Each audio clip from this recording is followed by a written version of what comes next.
Hello, this is Lori Michelle, the Moshiach, with guidance through Gog and Magog. Horror of horrors. Afghanistan falls to the Taliban. What is next? I didn't know that I was going to talk about Afghanistan today. In fact, I begged Hashem, I don't want to talk about this. I have been watching the news feed and crying and praying for the people of Afghanistan and all the Americans who are stuck there. I read that they're having their US passports confiscated. I can only imagine how frightened and mortified they are, what's happening to them. We don't even know. I could cry right now thinking about what's happening there. I saw a video of women, Afghan women, handing their babies over a wall to soldiers so that their babies would have a life. If you're a mom, could you just die thinking about doing that? It just kills me. It's horrible. So today, I said, what am I talking about? I was going to do another life lesson. There's a life lesson that I really want to do. He said, no, you're talking about Afghanistan today. I said, what can I say that hasn't already been said? It's horrible.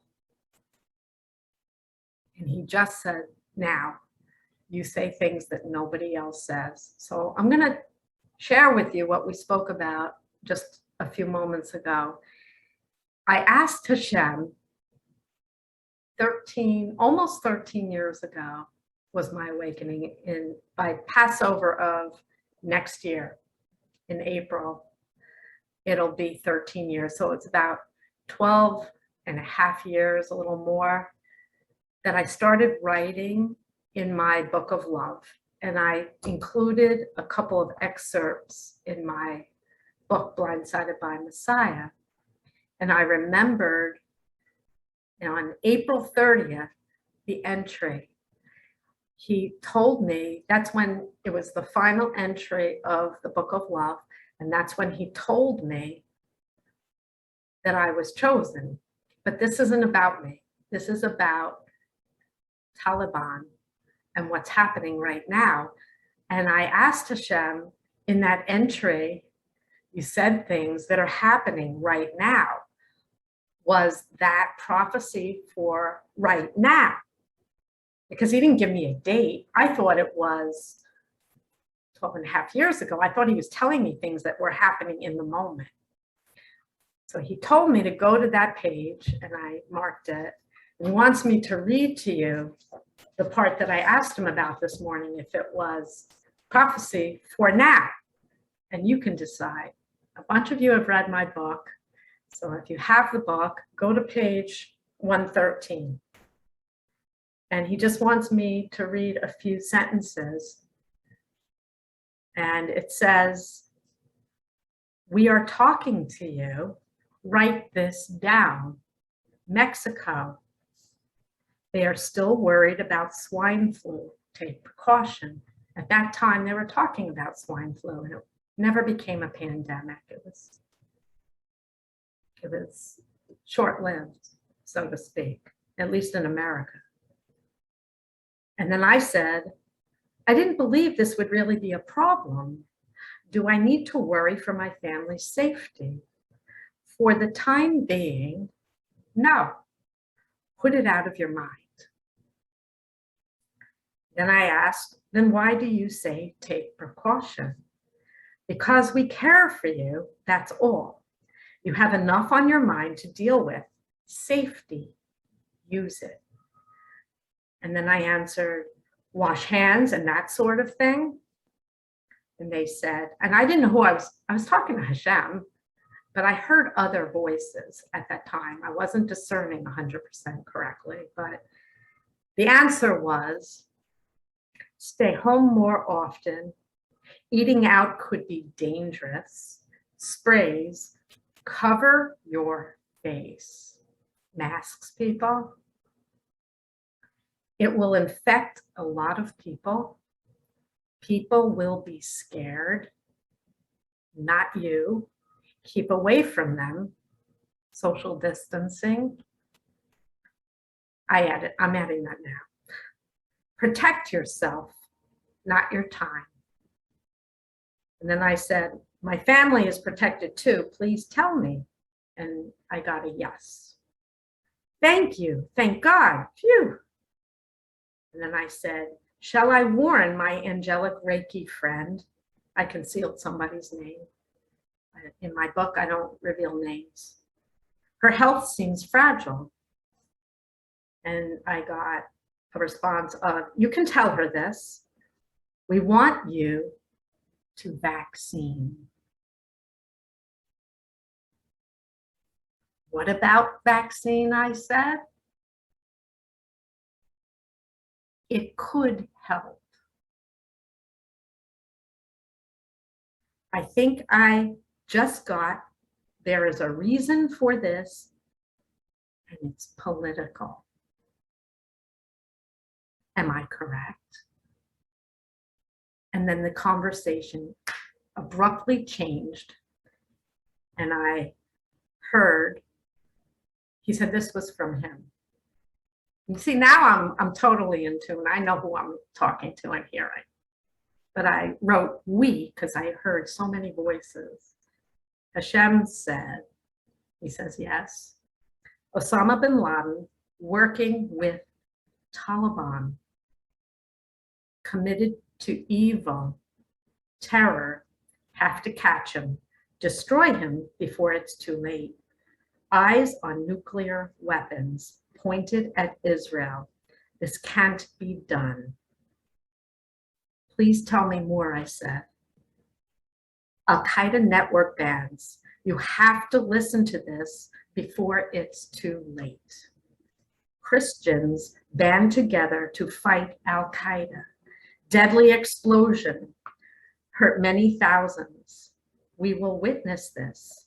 Populations survived, but devastation. I'm not reading anymore. The rest of it is about me. A lot of people don't want to hear that, but I don't think anything's about me. For me, it's about him and it's about you. And today, he wants me to talk to you about Afghanistan and what's happening there. And I've asked him questions, and I hope you'll listen to his answers because they're important. They're important to you, to America, to Israel, to the world. I asked Hashem 20 years ago, it's going to be the 20th anniversary of 9/11. Incredible. In a blink, 20 years. I asked him, did we do the right thing going into Afghanistan, going after Osama bin Laden after 9/11? He just said it again. He just said now, 100% yes, it was the right decision. Then I asked him, were there mistakes over the 20 years? And he just said, many. Many.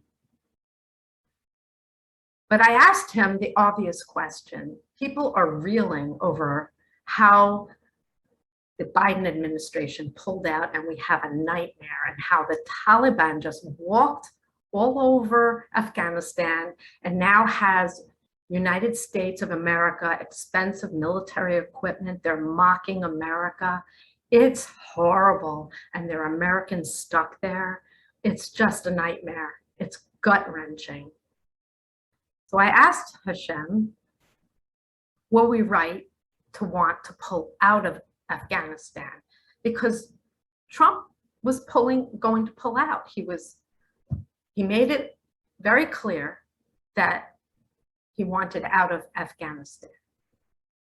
The King of the universe says, no, that was a mistake. He says it was a mistake. I'm a Trump fan. I like President Trump. But leaving Afghanistan, he says it's a mistake. It's a vacuum. It's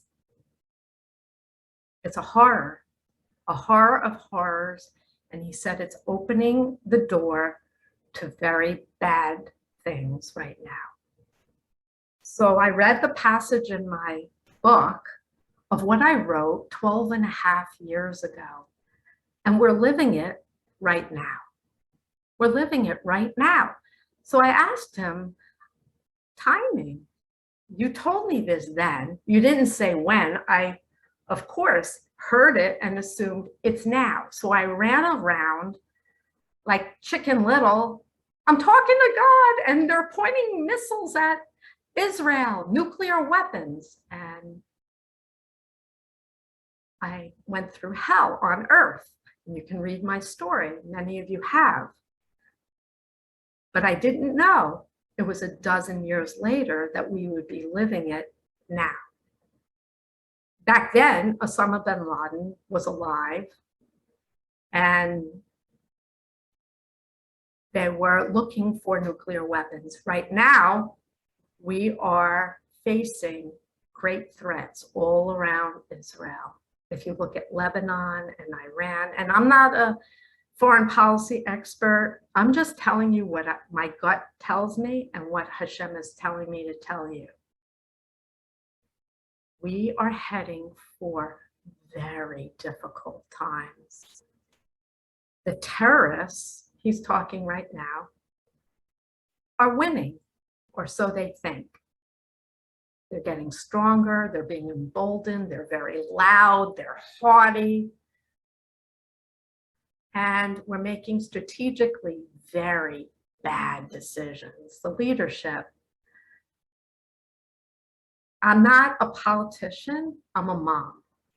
And when I see mothers handing their babies over because they want their babies to have a better life than they believe is coming, that they believe the Taliban is going to make their lives absolutely intolerably miserable, I wonder, what kind of world is this? And I'm frightened. I'm frightened for my kids. I'm frightened for my grandchildren. But here's the good news. There is a silver lining, because I asked Hashem, they want to take Afghans to America, and people are screaming and yelling in America, no, no more immigrants. There's a lot of hatred towards people coming to America, or refugees flooding Europe. People are very angry. They're very hostile towards the situation. There's some truth to that. We can't pick up everybody out of another country, a war-torn country, and take them to our country, because you see what happens. Our country goes down for the count. We have financial problems. We can't care for everybody. So that's not the solution. But he said the solution is on its way. But it's hard work and it's gut-wrenching work. And how are the people of Afghanistan? How are the people of Yemen? How are the people of Mexico and South America? How are all the people all over the world who are suffering going to come out of their suffering and lead a better and blessed life? He just said the word redemption, world redemption. And how will we redeem the world? One person at a time. We heal the world by removing the problems from ourselves and stop participating in the evil that we see everywhere else. And in this moment, very few people are listening to me. A few of you are listening. And because you're listening, I believe your life has gotten incrementally better. 20 years since 9/11, in a blink. When will redemption happen? We're not even on the road right now. But he says, and this is his prophecy, and I hope he doesn't change his mind, but it really is up to you. He said, this coming year, Shemitah, He's making me say it again. Shemitah, we will come together in love, education, and charity, running on love. You'll finally listen to me. I don't know how it's going to happen. Honestly, we need millions of you to listen to me. You'll read the Torah, part 2, and we'll come together and learn what he wants. That's the way we redeem the world and we bring peace to the people of Afghanistan, the people of Israel, the United States, everywhere, India. A lot of people in India are listening to me. God bless you. How do we heal the world? Through love, education, and charity. That's the way. In the meantime, we suffer. And he says this road to redemption will happen when there's enough pain and suffering that you reach out and grab my hand. And I'm here for you to help you through the turmoil. I know you don't want to listen to me right now, a lot of you, but I'm praying for everyone. I'm praying for the moms that I see in Afghanistan, the fathers, the Americans, the people who are stuck there. I'm praying for you. There's a way out of this, but he says we can't go under it, over it, around it. We have to go through it.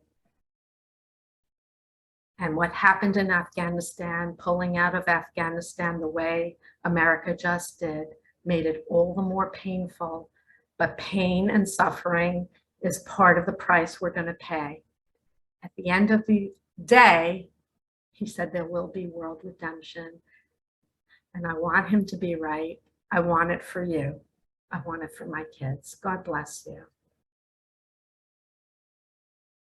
Just said I am right. I love you, Hashem.